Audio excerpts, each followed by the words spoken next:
네, 그럼 시작하겠습니다.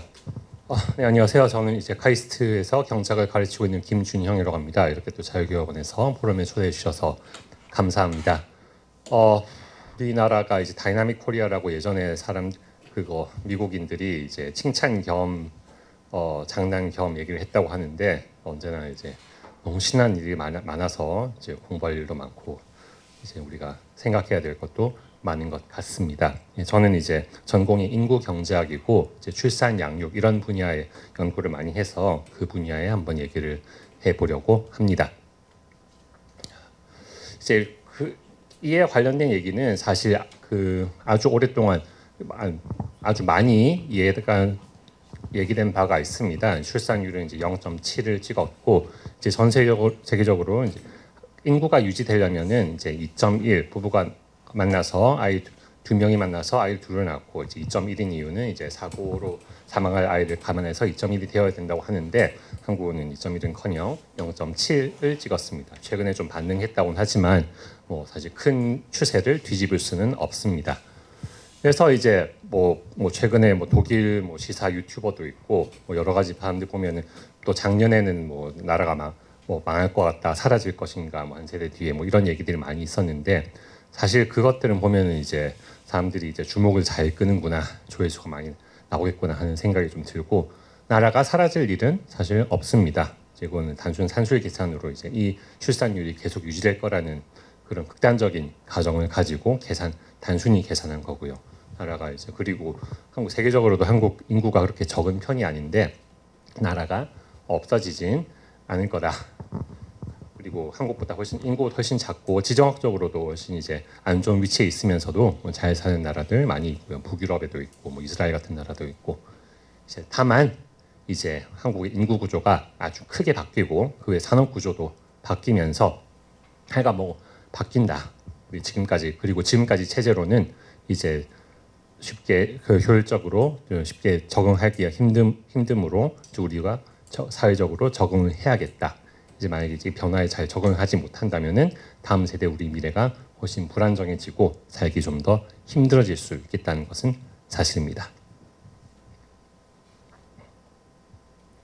그래서 사실 저출산이 문제긴 하지만 저출산이 문제니까 출산율을 확 끌어올려서 인구가 더 이상 감소하지 않다라고 얘기한 거는 사실 포인트가 살짝 어긋난 일입니다. 왜냐면은 여기서 이제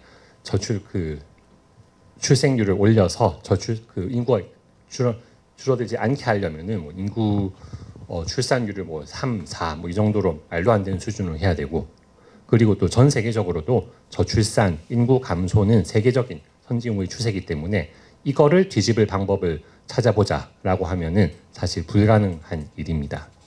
그리고 우리가 지금 목표로 하는 게 단순히 인구가 많은 나라가 아니라 다들 다 생산성이 높고 살기 좋고 편안한 그런 나라를 원하는 것이기 때문에 그거를 목표로 하는 점이 편히 낫습니다. 저출산은 그것 중에 하나의 중요한 측면이라고 봐야 하는 것이죠. 결국 이제 출산은 이제 개인의 선택인데 정부가 그래도 이렇게 나서서 이제 정책을 해야 되는 이유는 이제 결국 시간이나 돈이 부족해서 아이를 낳고 싶은데 못 낳고 있다. 그런 사람들은 이제 이러한 제약을 풀어줘서 아이를 낳게 해주면은 국민의 행복이 증진된다고 볼 수 있으니까 이건 정부의 역할이 맞다라고 할 수 있고요. 두 번째는 이제 사람들이 많은 얘기인데 인구가 부족하면은 경제도 부족해지고 국방, 안보도 문제가 생기고, 그리고 또 젊은 사람들이 계속 유입이 돼야 이제 새로운 아이디어, 혁신, 문화, 창달 이런 부분도 계속 추진이 될 것이기 때문에 어느 정도 새로운 인구가 계속 유입이 되어야 합니다. 그리고 이거는 이민으로 100% 해결을 할 수가 없습니다. 물론 어느 정도는 있겠지만 전 세계적으로 다른 나라에서도 이민자가 부족하기 때문에 지금 예전에 오세훈 시장이 이제 이민자를 유입해서 이제 돌봄 노동을 해결하자라는 노력을 했었는데 제가 듣기로 그때 필리핀 노동부 장관이 와서 오세훈 시장한테 한 얘기가 우리 보고 오라는 사람이 많다. 대우를 잘 해줄 수 있느냐라고 했습니다. 그래서 이제 우리 계속 새로운 인구 감소가 문제가 아니라 계속 새로운 사람이 사회에 유입이 되어야 사회에 활력이 생긴다. 이런 식으로 접근을 하는 것이 좋을 것 같습니다. 그리고 이런 장점들은 이제 공공재, 그러니까 아이를 낳는 대로 개인에게 바로 이러한 이득이 돌아온 것이 아니기 때문에 공동체가 이 이득을 보는 공동체가 비용을 분담을 해야 됩니다. 그래서 이 정책적으로 추진하는 게 아주 합리적이고 올바른 일이라고 할 수가 있겠습니다. 지금까지 나라에서도 이 문제를 알고 여러 가지 추진을 준비를 했습니다. 사실 2000년 전까지는 이제 저출산 문제가 있다는 것을 인식조차 못했고 2002년 이때 처음으로 이제 인구가 줄면서 이제 국민연금이 유지가 될 것이냐 이런 말이 나오면서 처음 이제 문제가 공론화되기 시작했습니다. 그래서 이제 저고위가 2005년에 출범하고 그때부터 5개년 계획을 수립해서 지금까지 이어져 오고 있습니다. 처음에는 이제 보면 주로 이제 가난한 저소득층 대상으로 이제 아이 키우는 돈을 비용을 지원해 주자 주로 이런 식으로 접근을 했고, 근데 이제 실제로 체감 효과는 낮았다고 합니다. 이제 2000년도부터 이제 일하는 가정 대상으로 이제 아이를 기르면서 노동도 할 수 있도록 하자 이런 식으로 정책이 바뀌었고, 그리고 이제 그 3000년도에는 이제 일가정 남녀 평등까지 얘기가 확장됐고 4000년도에는 지금 현재 진행되고 있는 계획으로는 이제 그 중에서도 아주 어린 아이 시기, 이게 교육적으로 중요한 시기이므로 이때 좀 더 집중하자라고 이제 논의가 이어져 오고 있는데, 사실 이제 그렇게 익히 보셨다시피 그 체감 효과가 그렇게 크지 않습니다. 저출산율은 계속 쭉쭉 떨어지고 있었고, 그래서 그 많은 돈을 다 어디다 썼느냐 하는 비판도 이루어지고 있습니다. 그런데 보면은 이제 제일 먼저 하는 쉽게 떠올릴 수 있고 많이 한 지원이 현금성 지원입니다. 실제로 이제 지방 그 저출산 관련 대책을 보면 거의 반 정도가 43% 이제 지역에 따라서 반 정도가 다 이런 현금성 지원을 하고 있습니다. 그래서 실제로 제 주변에 최근에 아이를 낳은 이제 신생아 부부를 물어보면은 실제로 이런 지원이 아주 생각보다 풍족하다고 합니다. 돈도 주고 현물도 주고 그리고 이제 돌봄 노동도 나라에서 지원을 하고, 그럼에도 불구하고 이제 그 효과가 생각보다 크지가 않습니다. 이제 현금성 지원으로 제일 좋은 효과를 봤다는 나라가 이제 프랑스인데, 이제 거의 2013년에 한 연구를 보면은 이 정도 GDP 0.3% 정도 지원을 했다고 이제 예측을 하니까 이 정도 오르더라. 3.3%포인트. 어마어마한 예산을 든 거에 비해서는 이제 나라 전체에 미치는 영향은 그렇게 커 보이지 않습니다. 이제 우리나라 출산율이 3.3%포인트 오르면 물론 이제 훌륭하겠지만 그렇다고 저렇게 큰 돈을 쓰는 거는 이제 효율적이지 않아 보입니다. 그리고 이제 사실 이제 돈은 단순히 아이 낳을 때 아니면 아주 어린 나이에 키울 때 이때가 문제가 아니라 부모 입장에서는 이제 아이를 키워서 초중고 다 보내야 되고 대학도 보내야 되고 나중에 이제 결혼도 시켜야 되는데 그 비용을 이제 부모 입장에서 다 비용으로 잡힙니다. 그만큼 편익도 이제 평생 동안 아이와 함께 있으면서 그 행복이 잡히는 것이죠. 그래서 이런 그 생애에 걸친 비용과 편익을 다 봐야 되기 때문에 현금성 지원은 이제 물론 꼭 필요하지만 한계가 있다고 보는 게 맞을 것 같습니다. 그리고 약간 이제 반농담으로 이제 현금성 지원이 정말 이제 돈이 이렇게 정말 중요한 출산의 요인이었다면은 이제 소위 재벌들 아니면 세계적인 부호들은 아이가 정말 많아요. 무슨 수백 수천이 있어야 될 것이 아닌가 싶기도 한데, 제가 알기로 제일 많은 게 이제 14명 일론 머스크. 보면은 이제 단순히 돈으로 이제 단술 계산 예측하기에는 좀 무리가 있어 보입니다. 그 외에 또 이제 사람들이 이제 여러 가지, 저는 이제 제 그 일가정 양립에 집중할 건데 이제 그 외 다른 요인도 이제 아주 간단히 소개를 드립니다. 다른 얘기들 이제 그 또 사람들이 하는 얘기가 이제 집값이 있고 교육부가 있고 이제 수도권 집중화로 인한 이제 도농 양극화 이런 얘기들이 있는데, 이제 집값은 이제 아주 간단히 얘기 드리면은 이제 그 집이 없는 이제 신혼부부들은 이제 집값이 오르면 이제 보금자리를 구하기 힘들어지니까 보통 이제 영향이 안 좋다고 얘기하고, 근데 그와 반면 집이 이미 있는 사람들은 이제 집값이 오르면은 그만큼 이제 자산이 늘어나는 효과가 있으니까 출산율이 약간 오릅니다. 물론 그 크기는 크지 않고, 또 보통 집이 있는 부모들은 이제 그 신혼부부가 아니니까 보통 이제 둘째, 셋째 효과가 나타나는데, 이제 이렇게 영향도 갈리고 또 이제 보통 그 효과를 보면은 이제 그 크기가 그렇게 크지가 않습니다. 예, 그리고 이제 주택 시장 관리를 지금까지 수많은 정권이 시도했지만 제대로 한 정권은 많지 않은 것으로 보입니다. 교육개혁도 마찬가지로 거의 매 정권마다 아니 뭐 정권 안에서도 이제 여러 번 바꿨는데 이제 우리나라 이런 교육 그 과열된 경쟁을 과연 해결할 수 있을 것인가? 이제 물론 이제 아주 어린 나이부터 이제 아예 두뇌 발달을 망치는 이제 4세 교시 이런 거는 좀 안 하면 좋겠지만 이제 과연 이거를 출산율을 위해서 그리고 이제 수도권 집중화도 마찬가지입니다. 이제 아주 사회 전체에 영향을 미치는 정책이기 때문에 아주 장기적으로 이제 바라봐야 할 정책이지 당장 효과를 이 부분을 건드려서 당장 효과를 바라는 것은 좀 힘들지 않을까라는 생각이 들었습니다. 이제 아주 장기적이고 체계적인 계획이 필요한 부분이라고 생각합니다. 제가 집중한 것은 이제 일가적 양립입니다. 아까 전에 보면은 이제 2000년도 계획부터 일가적 양립이 중요하다고 얘기를 했는데 제가 또 여기에 주목한 이유는 안 그래도 이제 우리나라 인구가 줄면서 사실 인구가 주는데 정말 큰 문제는 이제 노동력을 제공할 나라의 이제 생산성을 담보할 그런 노동자가 줄어드는 게 문제입니다. 이제 그렇게 보면 이제 남자든 여자든 상관없이 능력 있는 사람들은 다 노동을 하는 게 국가 경제를 위해서 공동체 이익을 위해서 꼭 필요한 일이겠죠.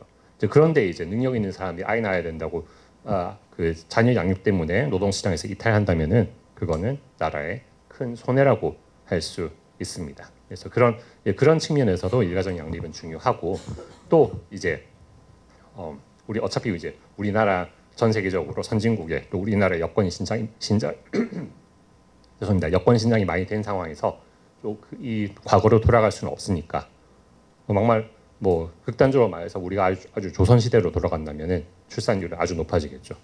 뭐 그런 세상으로 갈 수는 없으니까 지금 현재 앞으로 더더욱 이제 여성 그 사회 참여를 더더욱 이제 추진하면서 이제 출산율도 일으켜야 된다 그렇게 생각할 수가 있겠습니다. 이제 전 세계적인 패턴을 보면은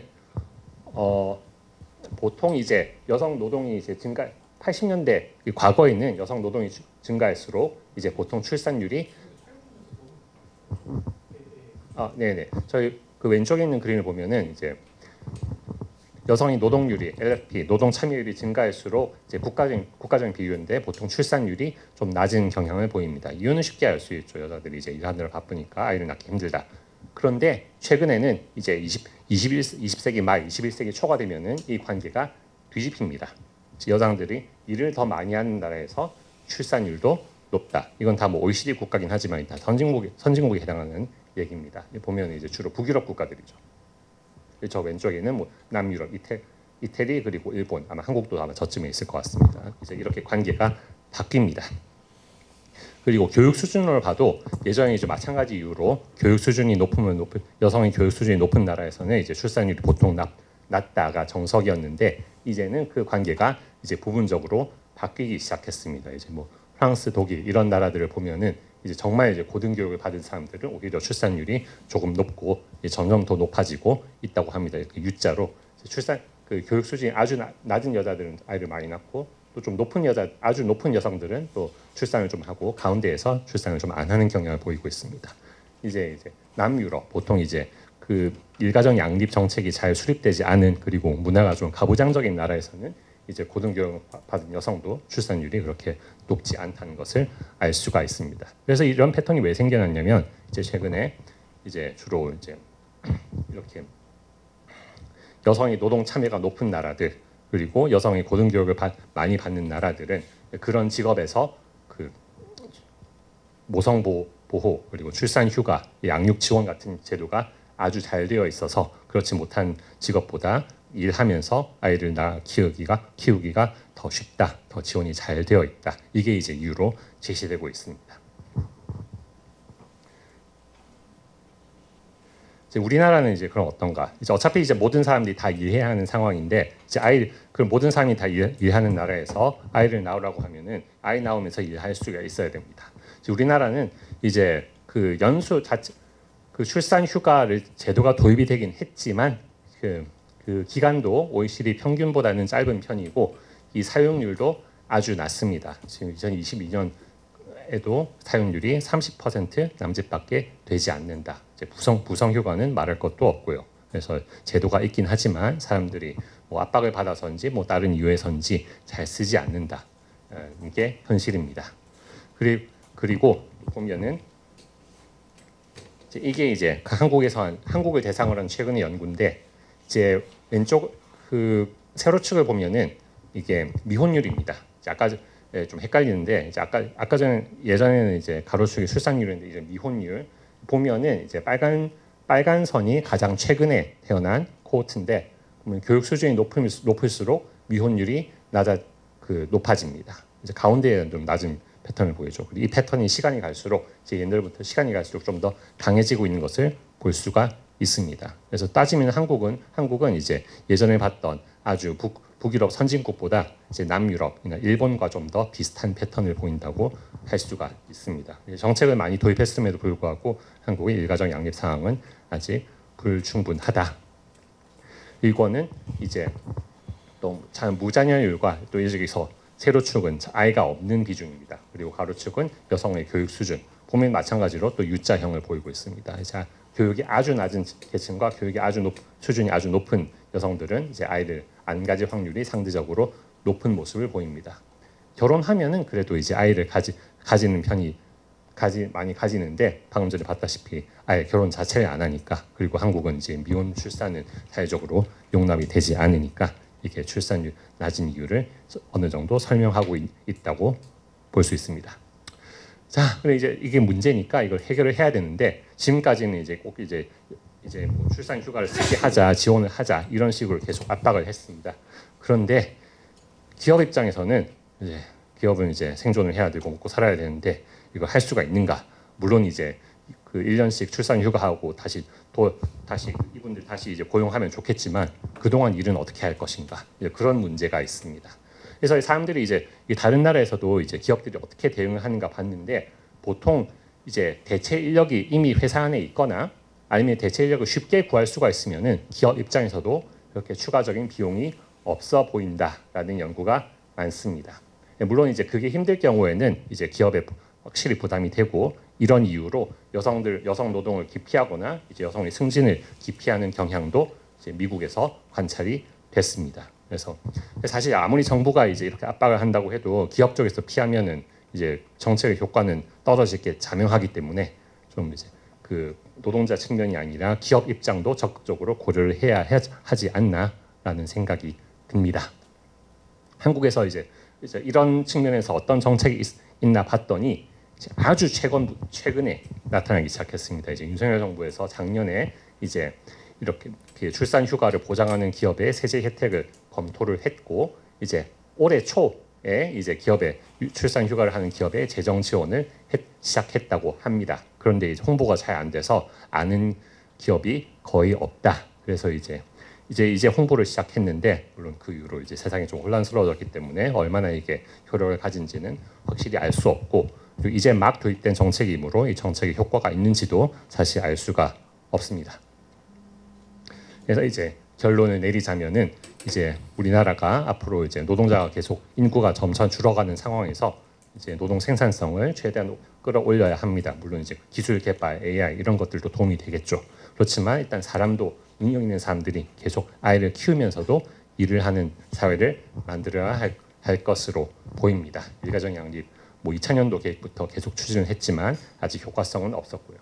그리고 이제 최근에 등장했다시피 노동자 입장뿐만 아니라 기업 입장에서도 이 정책을 잘 설계를 해야 될 것으로 보입니다. 지금까지 이제 그 노력이 시작했는데 앞으로도 이런 정책의 연속성을 가지고 새로운 정부에서도 좀 더 관심을 가지고 이 부분에 집중을 해줬으면 좋을 것 같습니다. 네, 저는 두 번째 발제를 맡은 유아이대 최상미 교수입니다. 저는 이제 경영학자니까 경영학 입장에서 지금 이제 디지털 전환이나 AI나 데이터 굉장히 중요한데 산업적인 측면에서 이게 활용하거나 경쟁력을 갖는 부분에 있어서는 상대적으로 선진국에 비해서 경쟁력이 많이 약화되고 있다라는 문제점을 논의하고 그러면 어떻게 회복을 할 수 있느냐 이 부분에 대해서 좀 말씀드리겠습니다. 보시는 바와 같이 이제 대한민국이 지금 과거에 인터넷 혁명이 일어났을 때는 굉장히 잘 해가지고 지금 지식 산업이나 부분에 많은 발전을 이루어가지고 지금 우리나라 뭐 GDP도 많이 올라가고 했는데요. 중요한 게 이제 ICT 인프라 측면에서는 굉장히 항상 상위권에 속하고 있습니다. 근데 이거를 활용해서 산업을 창출하고 경쟁력을 확보하고 일자리를 만드는 이 산업 경쟁력은 하락세를 보이고 있다라는 분석이 많이 있거든요. 보시면은 글로벌 지수를 살펴봐도 IMD 디지털 경쟁력 세부 지표를 보시면 2023년에 보면 평가 등급이 종합순위는 유지를 했는데 세부적으로 보시면 기술 부분하고 규제, 자본, 기술 체계 등이 이제 하락하고 있고 그 다음에 디지털 기술 활용 고급 인력 수준은 굉장히 낮다. 그 다음에 국제 경험을 가진 고위 관리직 채용도 낮아지고 있고 제일 중요하게 꼽히는 게 법이나 금융이나 기술 환경 인프라 측면에서는 상대적으로 다른 국가에 비해서 부족하다는 평가를 받고 있거든요. 그리고 이제 산업별 경쟁력을 보면 우리나라 같은 경우도 이제 산업혁명 시기에 여러 가지 중요한 이제 뭐 화학이라든지 뭐 반도체도 지금까지 잘해왔지만 특히 디지털 산업을 보면은 경쟁력이 지금 경쟁이 심화되고 있습니다. 전 세계적으로. 그럼 우리 주력 수출품 뭐 반도체나 AI 같은 부분을 보면은 중국에 상당히 따라잡히고 있고 빠르게 이제 추격을 당하고 있어가지고 지금 돌파구를 찾지 못하면 이제 오랫동안 우리나라 산업의 경쟁력 획득이 어렵다.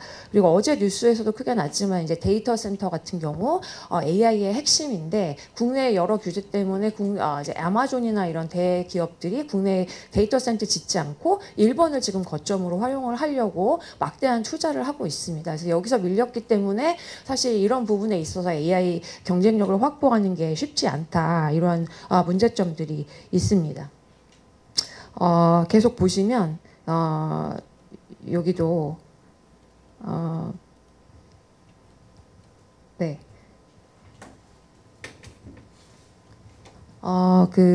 그림자 이제 한국이 보면은 국내 대표 ICT 기업들이 있거든요. 카카오, 네이버, 쿠팡들 보시면 시가총액이 한 500억 달러 이상 2024년에 증발을 했거든요. 그만큼 그 국제적으로 경쟁력 있는 비즈니스 모델을 지금 확보를 못하고 있는 거고요. 코스피도 계속 지속적으로 하락을 하고 있으니까 기업 가치도 상대적으로 매우 낮게 평가되고 있습니다.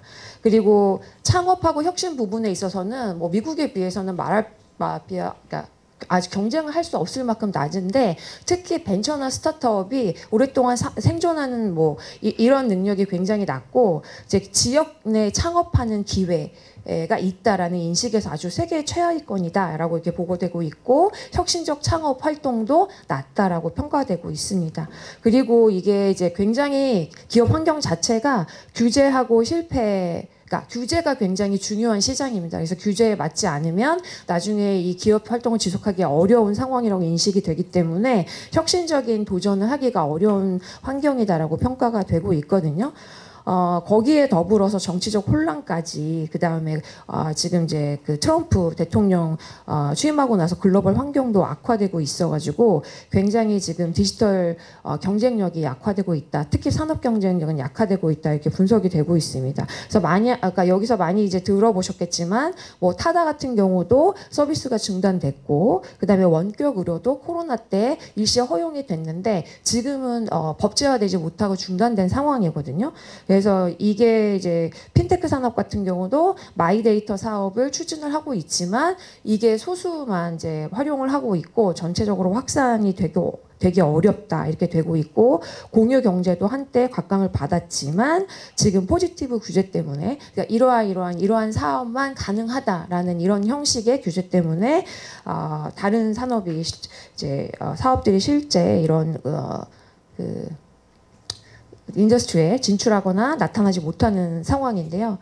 그래서 이제 왜 디지털 산업 위기가 왔다라고 보냐 하면 첫 번째 규제 환경이고 두 번째는 어떠한 것을 새로운 산업이나 혁신을 허용하고 난 다음에 이거를 지속적으로 제도화를 해서 다른 기업들도 이 제도 위에서 새롭게 비즈니스 모델을 가져올 수 있어야 되는데 샌드박스 이후에 규제 규제로 만드는 이 제도화 자체가 18%에 그쳐가지고 제도 이행력이 매우 낮다. 그리고 가장 많이 지금 지목되고 있는 게 뭐냐면 인구도 줄고 있는데 인재 자체가 전문 인력, 특히 디지털 경쟁력을 가지고 있는 뭐 데이터나 AI나 첨단 산업에 전문화된 인력이 매우 부족하고 활용할 수 있는 데이터 자체도 부족하다라는 이런 평가를 가지고 있습니다. 그래서 이러한 것들이 합쳐져서 우리나라 이제 디지털 산업의 경쟁력을 약화시키고 있다라고 이제 평가가 되고요.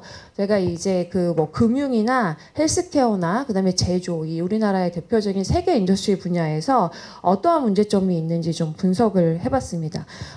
보시면 지금 금융사들이 해외에서는 대부분 창구도 다 없어지고 디지털화되고 있는 거는 다 아실 겁니다. 그래서 다 스마트폰으로 모든 금융 거래나 또 새로운 이제 뭐 사업들도 비즈니스 모델도 금융 쪽에 나오고 있는데 여기서 제일 중요한 게 금융사들도 테크놀로지를 잘 활용할 수 있어야 되고 데이터를 활용할 수 있는 게 굉장히 중요합니다.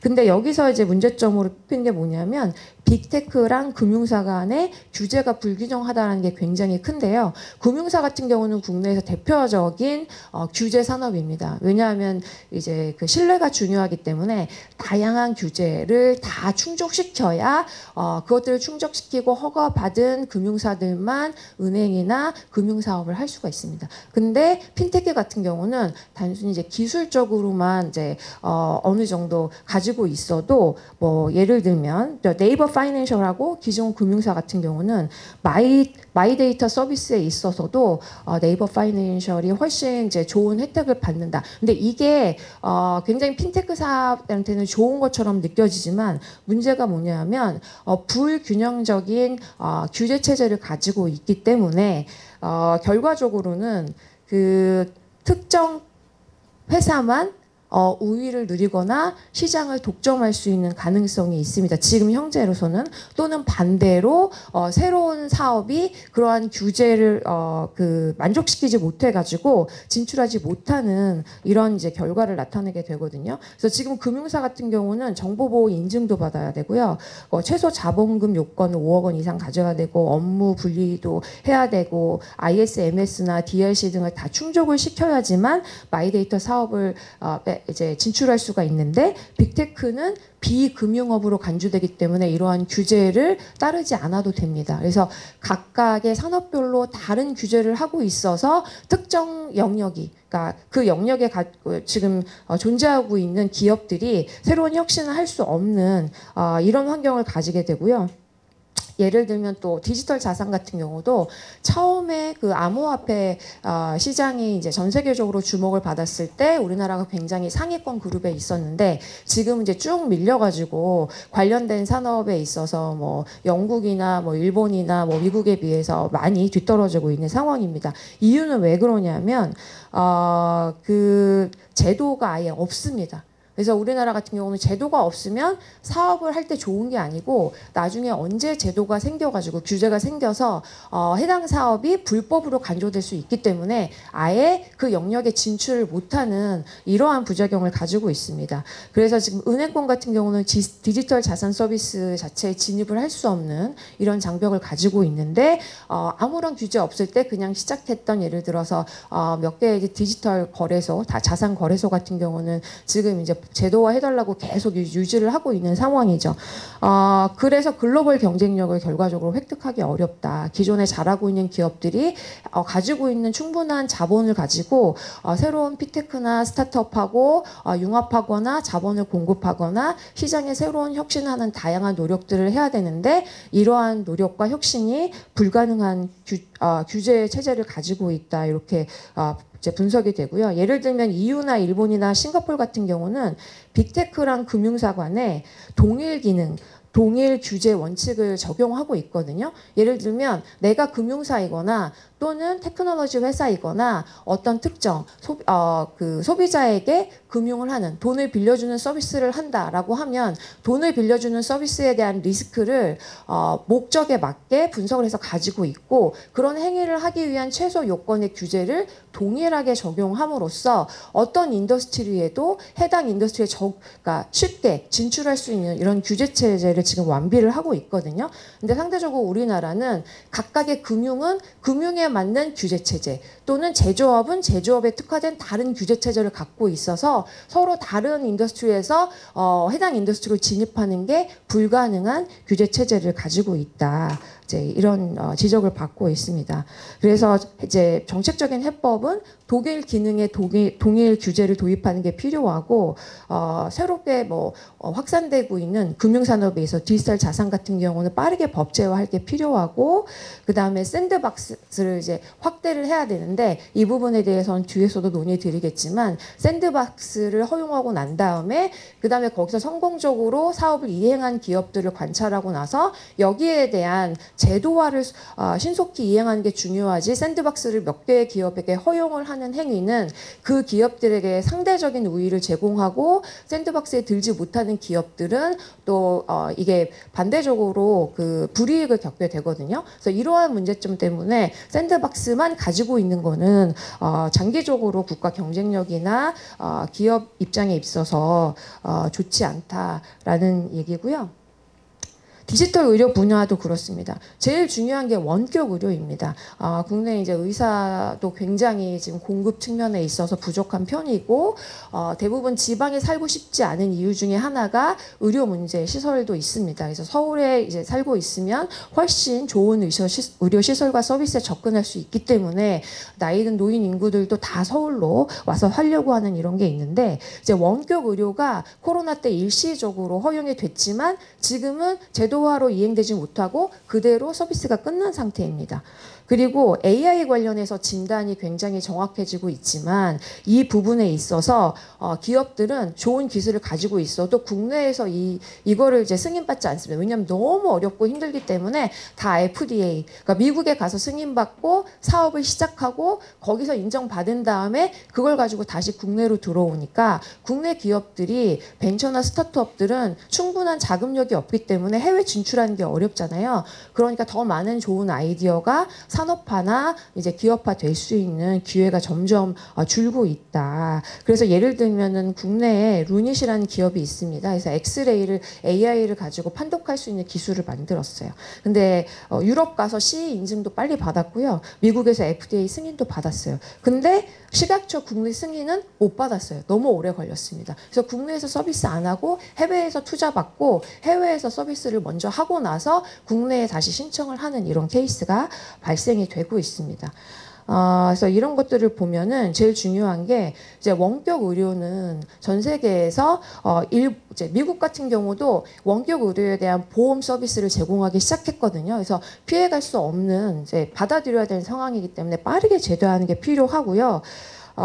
그 다음에 이제 AI나 이 첨단 이제 그 디지털 기술을 활용한 다양한 진단 서비스에 대해서 산업화 될 수 있도록 지원하는 이런 체계가 필요하고 의료 데이터는 굉장히 강력한 개인정보보호법을 적용받기 때문에 이 부분이 제일 수익이 나거나 발전이 가능한 디지털화가 가능한 부분이지만 상대적으로 우리나라는 굉장히 어려운 환경을 가지고 있어서 데이터 통합 플랫폼을 빨리 구축하는 게 필요하다라는 의견이고요.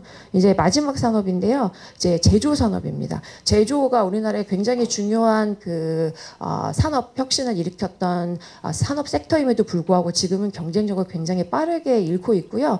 그다음에 이제 이제 노동 비용이 상승하고 인구도 줄고 그래서 여기서 필요한 게 디지털화가 굉장히 필요합니다. 그래서 이제 정부에서도 알아가지고 스마트 팩토리라는 이런 정책을 활용해서 계속 많이 지원을 했거든요. 근데 지금 보시면 디지털 전환 자체가 굉장히 정체돼 있다. 기존에 한 30%까지 스마트 팩토리를 제조업에 공급을 했는데 지금 사용률을 보면 스마트 팩토리 그 기기를 사용하는 전환율을 보면 10% 이하다. 이유는 뭐냐면 하드웨어나 이제 소프트웨어 단에서 공급이 됐지 제일 중요한 게 이 윗단에 데이터가 있는데 데이터를 표준화하고 이걸 지속적으로 분석해서 비즈니스 프로세스를 개선하고 그 다음에 효율화하는 측면이 이제 적용되지 못하고 있다. 이유는 인력이 없고 제일 중요한 거는 데이터가 표준화되어 있지 않기 때문에 그 공장에서만 그 시스템 가지고 데이터를 쓸 수가 있지,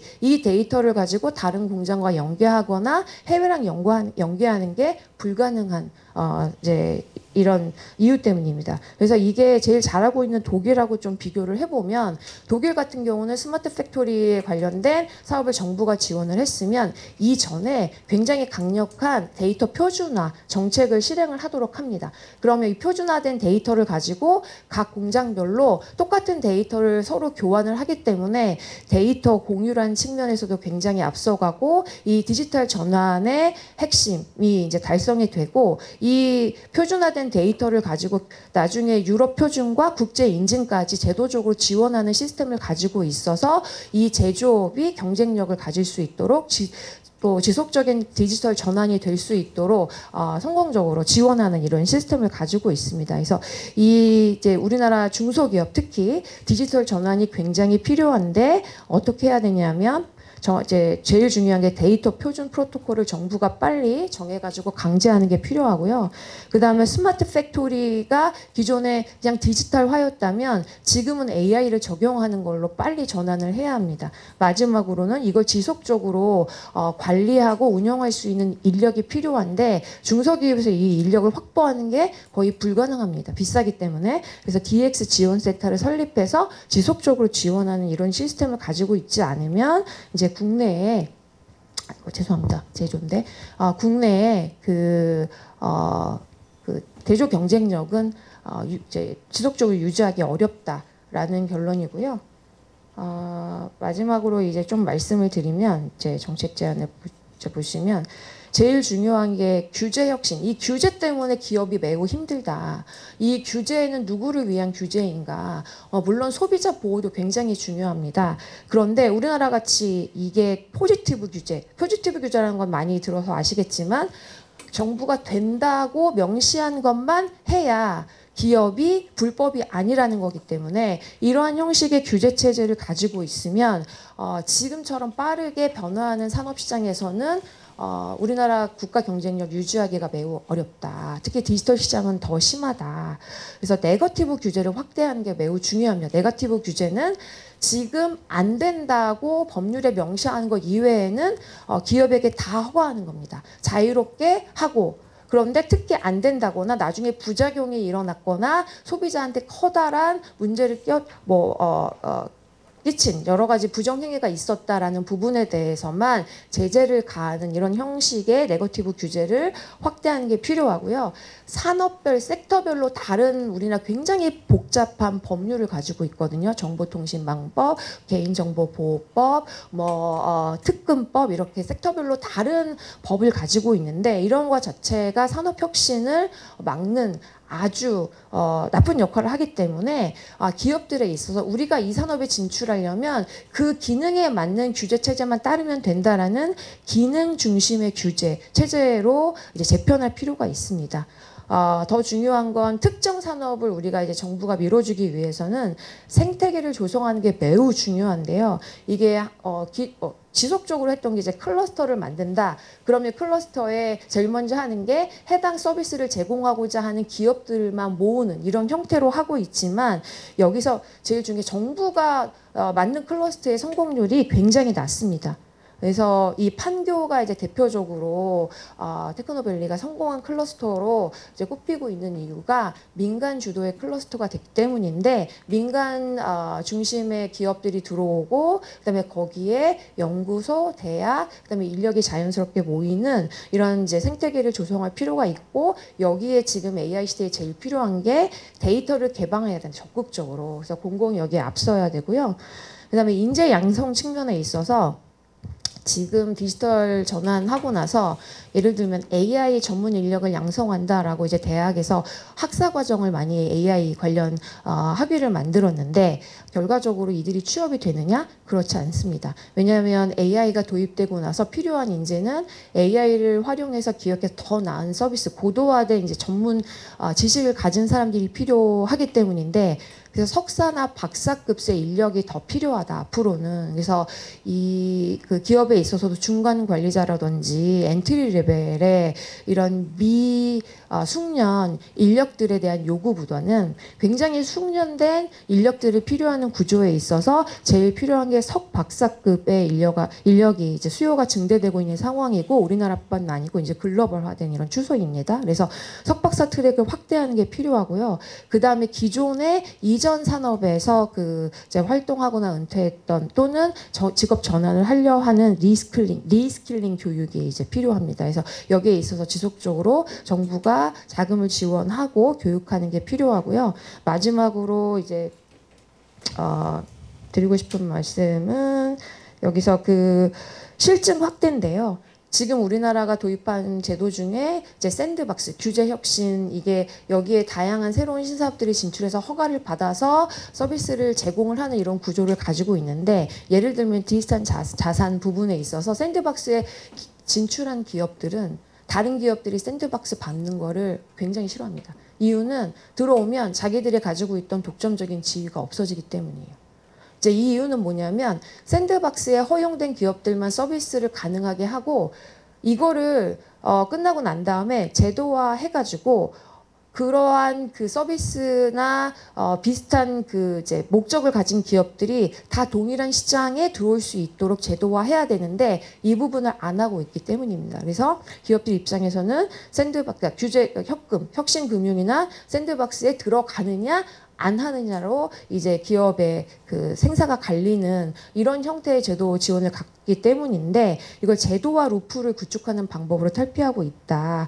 그러면 이제 이건 뭐냐, 테스트 대상을 선별을 하고 그 다음에 이 여기에 기능을 잘 분석을 한 다음에 효과라든지 리스크를 분석을 해서 관련된 규제만 만들고, 이 규제를 잘 충족시키는 기업들은 누구라도 해당 시장에서 서비스나 제품을 제공할 수 있도록 지원하는 이런 형태의 제도와 루프가 필요합니다. 그래서 이게 영국이 지금 굉장히 잘하고 있고요. 그 다음에 독일 같은 경우도 이러한 제도와 루프를 가지고 있어서 우선 테스트베드에서 이제 우리나라 같이 샌드박스 이제 실시하고, 그 다음에 결과를 가지고 정부에서 집중 논의를 하고 국제 표준까지 지원하는 이런 이제 루프를 가지고 있습니다. 그래서 이러한 그 이제 정책을 잘 이제 실시를 한다면은 기술적으로 AI나 데이터 산업에 있어서 굉장히 경쟁력을 가질 수 있게 되고, AI가 특정 섹터뿐만 아니고 교육, 의료, 금융 모든 분야에 지금 전기같이 필요한 상황이고, 그 다음에 비용 절감뿐만 아니고 생산력 증대에 있어서 굉장히 중요한 팩터인데, 이 부분에 있어서 경쟁력을 갖느냐 안 갖느냐가 우리나라 산업 경쟁력의 핵심이라고 보이는데, 이러한 부분을 이제 좀 경쟁력을 확보할 수 있을 것이고, 중소기업의 경쟁력도 확보할 수가 있고, 경제적으로 이제 줄어드는 인구를 바탕으로 성장률도 제고하고 일자리도 창출할 수 있을 것이고, 마지막으로 사회적으로는 굉장히 중요한 섹터 여기는 제조, 금융, 의료에 대한 서비스가 고도화돼서 글로벌 경쟁력을 갖는 기업들이 계속 나타날 수 있는 이런 그 경제 환경을 만들 수 있다. 이제 이렇게 말씀드릴 수 있겠습니다. 참고 자료입니다.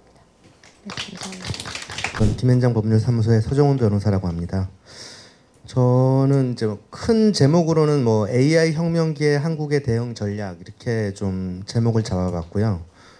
지금 뭐 대한민국의 혼란과 위기 관련해서 이제 좀 해서 저는 산업적으로 지금 우리나라 지금 상황이 어떻고 앞으로 어떤 방향으로 가야 되는지에 대해서 좀 같이 좀 공유를 좀 드리고자 합니다.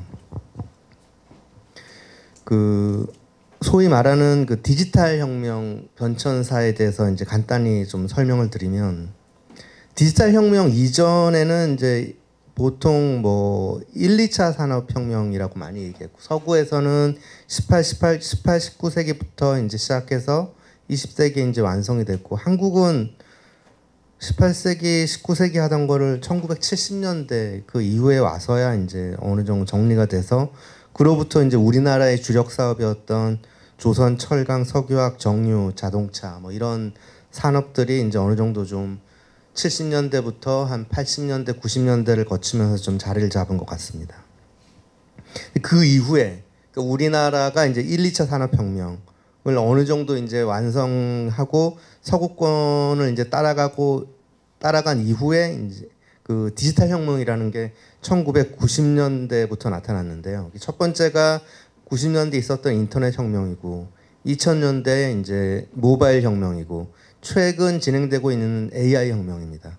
결론부터 말씀드리면 저희가 그 1970년대 이후에 1, 2차 산업혁명을 서구 수준으로 따라가고 그때까지는 사실 우리나라는 뭐 개발도상국이라 그랬는데 후진국에 살았었죠. 근데 지금 이제 20대 이하는 사실 선진국에서 살고 있는데 그 터닝 포인트가 저는 그 1990년대 인터넷 혁명과 2000년대 모바일 혁명에서 우리나라가 선두주자로 나가면서 우리나라가 좀 GDP가 많이 올라가 1인당 GDP가 올라가고 3만 불 시대가 열리고 이런 데는 그 인터넷 혁명과 모바일 혁명 이거를 잘 따라갔기 때문에 우리나라가 좀 부강해질 수 있었다라는 게 이제 제 개인적인 생각이고요. 그리고 지금 그 말씀드린 대로 인터넷 혁명과 모바일 혁명을 잘 따라갔는데 지금 AI 혁명기에는 우리가 잘 따라가고 있냐 여기에 대해서 오늘 좀 같이 좀 논의를 좀 해보고자 하고요. 그리고 이거 여담으로 뭐 말씀드리면 손정의 그 소프트뱅크 회장이 그 한국에 그 93년도 김대중 대통령 접견하면서 그때 인터넷이 막 붐을 일으키기 직전이죠. 그때 첫째도 브로드밴드, 둘째도 브로드밴드, 셋째도 브로드밴드 이렇게 상당히 좀 브로드밴드를 구축해야 된다고 이제 조언을 했고 그 옆에 그 엘빈 토플러도 있었던 걸로 기억하는데 제3의 물결. 그때 김대중 대통령은 그거를 적극적으로 받아들였고 초고속 인터넷망을 구축했고 전 세계에서 가장 빠른 수준의 인터넷망이 구축돼서 그때 우리나라가 그때 그 테스트베드 역할을 했었죠. 모든 IT 기업들이 한국으로 달려와서 그 한국 그 사용자들이 인터넷이 빠르니까 거기서 이제 사용했을 때 반응 같은 걸 체크하고 그러면서 산업 인터넷 관련 그 산업 생태계가 한국에서 상당히 많이 이루어졌었습니다. 그러다 보니까 우리나라 이제 소프트웨어 회사들도 같이 발전을 하게 되고 기반 산업도 같이 발전하게 되고 그런 좀 기회를 좀 맞았던 것 같습니다. 거기에는 저는 정부의 역할이 좀 컸다고 저도 보고 있습니다. 그리고 2009년도에 한번 소프트뱅크 회장 손정의 회장이 한 번 더 방문했었는데 이게 지금 한 13년이 지나고 나서 지금 이제 붐이 일고 있는데 그때 첫째도 AI, 둘째도 AI, 셋째도 AI 뭐 이런 얘기를 했었습니다. 그때 그러면서 손정의 회장은 ARM이라는 그 반도체 설계 회사를 뭐 인수하고 뭐 AI 그 붐에 대비하고 그랬었는데 손정의 회장이 생각했던 것보다 좀 늦게 왔죠. 그래서 한 이게 챗GPT를 기화로 사실은 AI가 실제로 이제 산업에 지금 착륙하고 있는 지금 형국인데 많이 투자도 일어나고 이런 형국. 그때까지 손정의 회장이 그 암에 투자한 것 때문에 좀 마음고생이 좀 심했던 걸로 저는 알고 있습니다. 그래서 저는 저희 나라가 기존에 잘했던 디지털 혁명기에 잘했던 인터넷 혁명과 모바일 혁명기에 각 섹터별로 우리나라 그 수준이 어땠는지 그리고 지금 AI 혁명기에는 어땠는지를 좀 간단하게 좀 살펴보고 좀 논의를 드리고자 합니다. 크게 보면 뭐 하드웨어, 인프라, 파운데이션 모델, 어플리케이션 이렇게 4개 섹터로 나눠져 있고요. 하드웨어는 그 인터넷 혁명기는 PC를 중심으로 이루어졌어. PC 그리고 그 지금으로 따지면 데이터 센터, 전산실의 서버, 모뎀 이런 것들의 이제 하드웨어 그리고 반도체 이런 것들이 이제 주요 하드웨어인데 여기서 반도체 같은 경우에는 인텔 CPU와 삼성 D램이 표준이었습니다. 산업 표준이었고 사실상의 산업 표준이었고 근데 인텔 같은 경우는 지금 뭐 잘 아시겠지만 그 이후에 모바일 혁명, AI 혁명기에 그 대처를 못해서 지금 사실 인텔 제국이 붕괴되고 있다고 하고 있고 뭐 주가도 엄청나게 폭락하고 있고 이런 걸 좀 보고 계실 겁니다. 삼성전자는 인터넷 혁명, 모바일 혁명 그 밑에 모바일 혁명 때까지 그 반도체 모바일 혁명 때는 퀄컴과 삼성전자, 퀄컴 AP, CPU죠. 퀄컴 CPU, 삼성 D램, 낸드 이렇게 해서 우리나라가 인터넷 혁명하고 모바일 혁명 때는 반도체 분야에서는 메모리 분야에서는 압도적인 좀 1위를 좀 유지를 했었습니다. 그 인프라를 보시면 인프라는 사실 정부가 좀 주도적으로 좀 셋업을 해야 되는 분야인데 보시면 인터넷 혁명계 김대중 대통령 때 상당히 좀 적극적으로 초고속 인터넷망을 깔았고 그거를 또 벤처붐을 일으켰고 그 당시에 지금의 네이버 그리고 다음 커뮤니케이션 그리고 우리가 지금 몇몇 알고 있는 게임 회사들 이런 회사들이 나타났고 사실 그 이후로 그 자수성가형 부자들이 아직까지 안 나타나고 있죠. 한국에는 상속형 부자들밖에 없지 않습니까? 재벌의 그 상속형 부자들만 있고 이때 이제 인터넷 혁명, 모바일 혁명 때는 자수성가형 부자들이 많이 나타났습니다. 그래서 저는 어떤 나라가 좀 이 역동적으로 이게 젊은이들이 일을 하고 비전을 가지고 이렇게 하려 그러면 자수성가형 부자들이 좀 많이 나타나야 된다고 저는 생각을 하고 있고 그게 이제 자유시장이 경제가 제대로 작동하는 나라다라고 이렇게 보고 있고 대표적인 게 미국 보시면 조금 지금 보여드려요.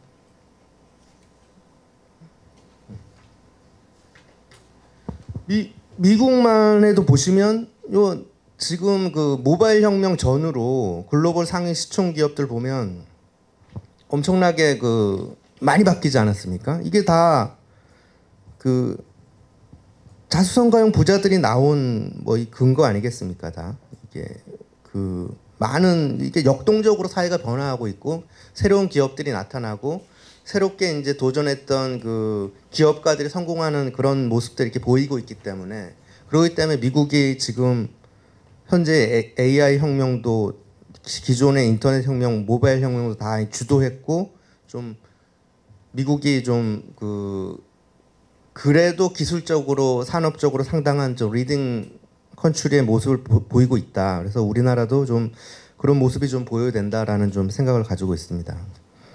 그리고 인프라는 이제 그 모바일 혁명 때까지 3G, 4G 네트워크 이런 것도 정부가 잘 대처를 했었죠. 그리고 파운데이션 모델은 브라우저 검색 엔진. 우리나라 검색 엔진이 사실 야후가 나오고 구글이 나오고 이랬을 때도 네이버, 다음 커뮤니케이션 이런 한국형 검색 엔진으로 이제 살아남았었고요. 그리고 모바일 혁명 때 운영체계는 또 앱스토어. 운영체계하고 앱스토어 그러니까 제가 말씀드리고 싶은 건 하드웨어, 인프라, 파운데이션 모델까지 인터넷 혁명 때는 모두 다 우리나라 내부적으로 다 그 진행을 할 수가 있었습니다. 개발을 하고.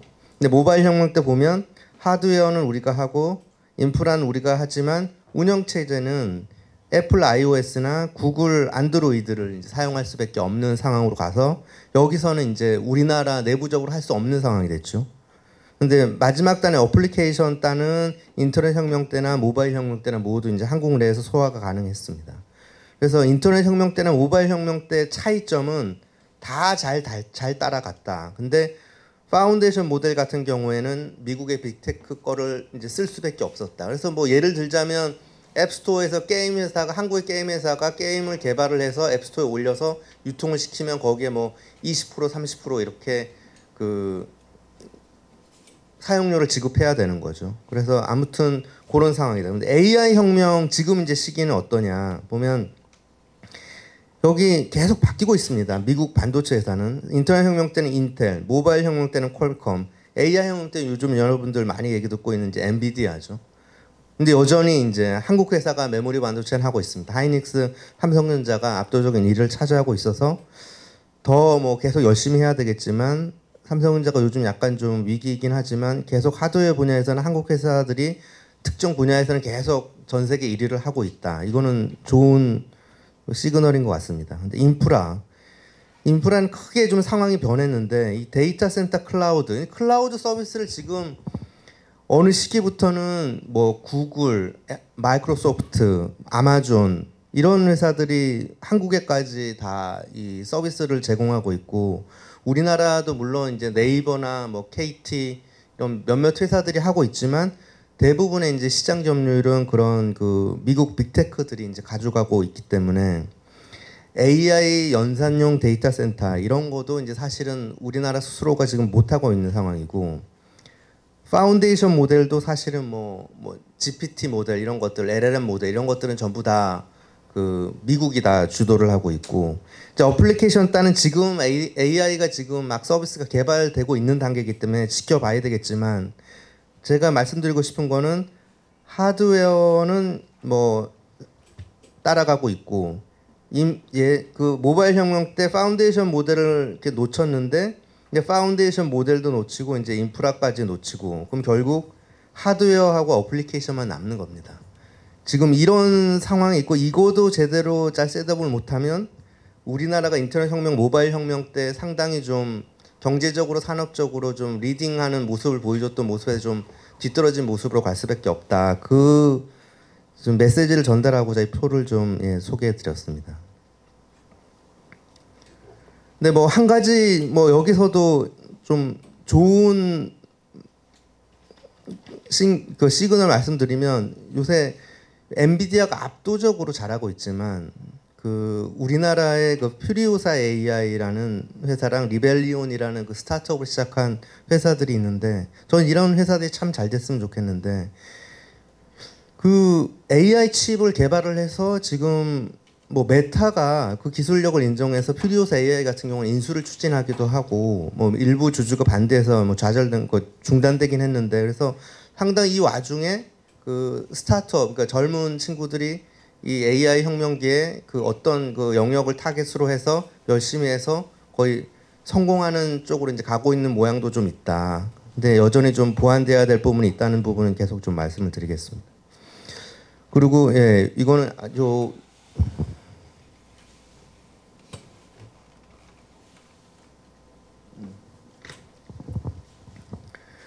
그래서 지금 현재 AI 혁명이 지금 진행 중입니다. 진행 중이고, 지금 처음 지금 붐을 이룬 게 엔비디아 칩, 그 품절이 오고, 이제 한국에서는 사고 싶어도 못 사고, 사실 돈이 없어서 못 사고, 그러니까 엔비디아 그 모듈 하나가 1억 원 정도가 됩니다. 모듈 하나가. 그래서 그거를 그 메타 회사 한 회사만 그거를 막 수십만 개 사서 AI 연산을 돌리고 막 이러는데, 우리나라 전체적으로 2023년 기준으로인가 해서 2,000개 정도밖에 없다는 거 아닙니까? 그러면은 AI 서비스를 개발하려고 그러면 그 엔비디아 칩을 가지고 그거를 AI 연산을 해보고 이러면서 AI 서비스를 개발해야 되는데, 그러면은 그 메타나 아마존이나 뭐 구글이나 이런 쪽에서는 거의 뭐 한화로 수십조 원에서 뭐 100조 원 뭐 이렇게 지금 투자를 하면서 수십만 개씩 엔비디아 칩을 사들여 가지고 AI 연산을 하면서 AI 서비스를 지금 개발하고 LLM 모델을 개발하고 있는데, 한국에는 한국 전체에 2023년 기준으로 2,000개 있었습니다. 2,000개 엔비디아 H100 그 칩이. 그러면은 우리나라는 스타트업이나 이런 회사에서 AI 서비스를 개발하려 그래도 예전으로 따지면은 인터넷 관련한 서비스를 개발하려고 그러는데 인터넷망이 없는 거랑 똑같습니다. 그래서 지금 상황이 그랬고, 어제 최 교수님 좀 전에 말씀하셨죠. 어제 뭐 발표가 됐었죠. 어제 그저께 이렇게 해서 우리나라도 이제 그 AI 데이터 센터를 국가가 주도해서 이제 짓겠다라고 이제 했는데, AI 데이터 센터를 국가가 주도로 해서 지으면은 그게 어떻게 쓰이냐면, 스타트업이나 이런 회사들이 AI 서비스를 개발하기 위해서는 예전의 인터넷망처럼 데이터 센터를 AI 데이터 센터를 활용을 해서 AI 서비스를 이제 개발할 수 있는 이제 툴이 되는 겁니다. 그래서 공짜로 쓰게 하든가 아니면 작은 비용으로 쓰게 한다든가 이렇게 해서 이제 쓰게 해야죠. 근데 뭐 미국이나 중국에 비하면 제가 그거를 너무 1조에서 2조 원이었거든요. 추경으로 이제 책정된 게 1조에서 2조 원이었는데, 1조에서 2조 원 해서 이제 엔비디아 H100 기준으로 아마 한 10,000개, 한 2만 개 정도 수준이 되지 않을까 싶은데, 1조에서 2조 투자하는데요. 보시면 그 미국의 그 스타게이트 프로젝트에서만 이제 5천억 달러면 한화로 한 700조 원 정도 되는 거 아닙니까? 우리나라 2조 원 그 투자해가지고 AI 3대 강국 만들겠다라는데 스타게이트로 이제 700조, 애플은 5천억 불 이제 투자한다 그랬으니까 뭐 여기도 뭐 700조, 아마존 1,000억 불, MS 800억 불, 공개된 것만 그래서 구글 750억 불, 메타 650억 불.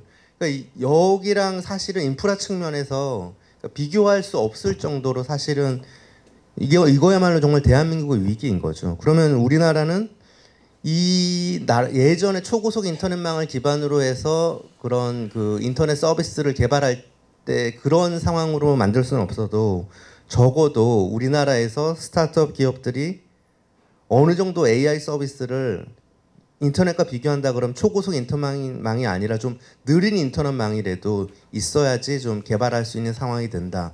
그 정도 좀 위기의식을 우리는 인식을 하고 있어야 될 것 같습니다. 그래서 지금 뭐 1, 2조 이렇게 한다 그러는데 사실은 이거보다 좀 다음 정부에서는 훨씬 더 많이 좀 그 획기적으로 투자하지 않으면 상당히 좀 곤란한 상황이 오지 않을까라는 생각이 듭니다. 그래서 그때 인터넷 혁명, 모바일 혁명 때, 디지털 혁명이 막 시작될 때, 그때를 이제 돌이켜 보면 그때 우리나라가 선진국이 된 건데 그때 아날로그 시대에서 전자산업의 1위였던 일본이 한국한테 리더십을 뺏긴 게 그 시기였거든요. 그때도 막 곧 디지털 혁명 시기가 온다, 이제 디지털 시대가 열린다 그랬는데 하다가 코다칼라 망하고 뭐 이렇게 다 이렇게 일본의 전자산업들이 소니도 막 위기를 겪고 반도체 산업은 한국에 다 넘어가고 막 이랬던 것처럼 이 AI 혁명기에 우리나라가 그래도 주도권을 잡고 있던 그런 좀 테크 분야에서 상당히 좀 중국이나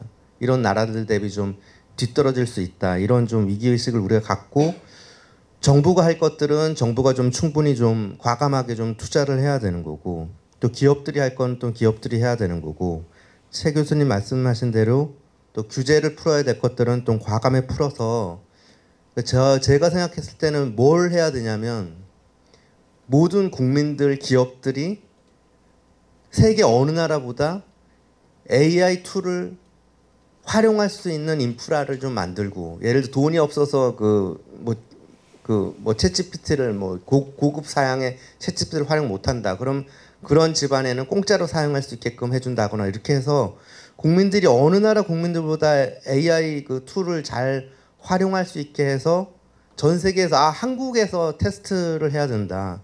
인터넷 혁명 때처럼 모바일 혁명 때처럼 한국에서 테스트베드 역할을 해야 되겠다고 생각이 들 정도로 모든 국민들이 좀 AI를 잘 활용하는 그런 좀 여건을 좀 만들어줘야 되지 않나. 그래야지 좋은 기업, 외국 기업들도 한국에 많이 들어와서 사업을 하고 그러면서 같이 이제 한국 내 산업 생태계가 좀 발전이 되지 않을까라는 좀 생각을 가지고 있습니다.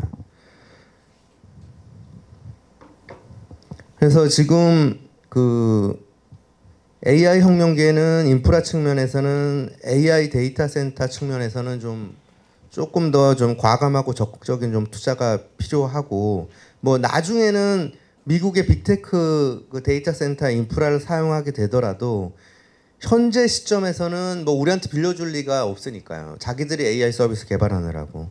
그래서 우리가 지금 우리나라 기업들 스타트업들이 AI 서비스를 개발할 수 있는 최소한의 AI 데이터 센터 인프라는 좀 갖추어야 될 정도로 좀 과감한 1, 2조 원 투자하고 뭐 이 정도는 전 안 될 것 같고 더 좀 과감한 투자가 좀 필요할 것 같고요. 제가 아까 소개드렸지만 정부 기업 다 합치면 뭐 몇천 조가 될 것 같은데요, 미국은. 근데 뭐 1, 2조 가지고 되겠습니까? 그래서 아무튼 뭐 미국만큼은 아니래도 좀 어느 정도 우리나라 내 기업들이 AI 서비스를 개발할 수 있는 AI 데이터 센터 인프라를 갖추어야 된다라는 말씀을 드리고 그 정도 하면 제가 생각했을 때는 한국에서는 AI 시대에서는 한국형 AI 서비스를 이제 우리나라 기업 단독으로 개발하거나 아니면 해외 빅테크와 협업하여 개발하거나 이런 모양은 그래도 갖출 수 있다. 그 정도는 해야지 우리나라가 그 지금 정도의 그 경제 수준을 유지할 수 있지 않을까라는 좀 생각이 듭니다. 그러기 위해서는 좀 국가 전체적으로 AI 활용도를 좀 늘릴 수 있는 방법을 좀 많이 좀 고민을 해서 AI 산업 생태계가 한국 내에 좀 활성화되도록 좀 만들어야 되겠다라는 좀 생각을 가지고 있습니다. 이 반도체 관련해서는 뭐 기존에도 한번 뭐 설명을 드렸기 때문에 별도로 좀 말씀드리지 않고 여기까지 좀 하고 질문 받고 좀 마치도록 하겠습니다.